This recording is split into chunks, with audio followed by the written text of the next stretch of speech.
The world was holding out hope for the missing sub making its dive down to the Titanic wreckage. But after a desperate search and race against the clock, evidence shows the sub imploded, killing all 5 members on board. Among them, the sub's captain and OceanGate CEO, Stockton, Pakistani businessman Shahzada Dawood and his son Suleman, British adventurer Hamish Harding, and Titanic expert Paul-Henri Nargeolet.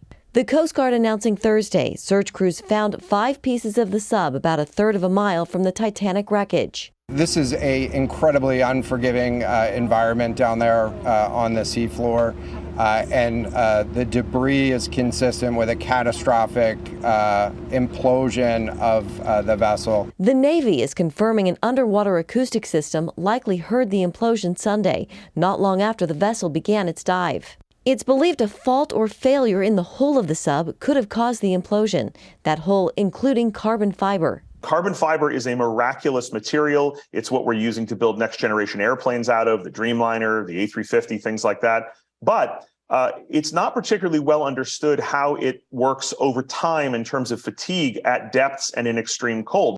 In a 2018 suit, a former OceanGate employee warned the company that flaws in the sub's carbon fiber and titanium makeup could get worse with each dive.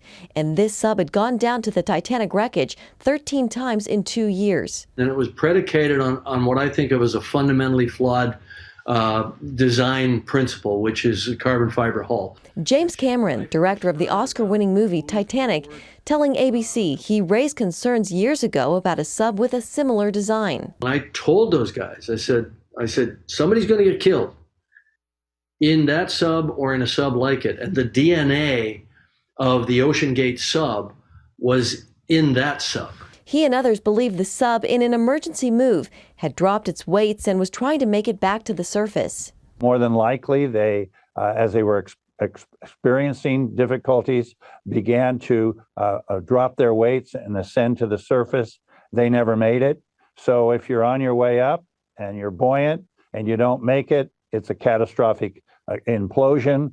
Cameron says this was a preventable tragedy at the very location where Titanic went down in its historic sinking. I'm struck by the fact that somehow, individuals, companies have managed to miss the lesson of Titanic itself. Now we have 2 wreck sites adjacent to each other that both represent, in my mind, recklessness. And the Coast Guard says its investigation into what happened will continue.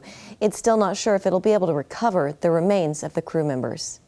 Jenna Browder, CBN News.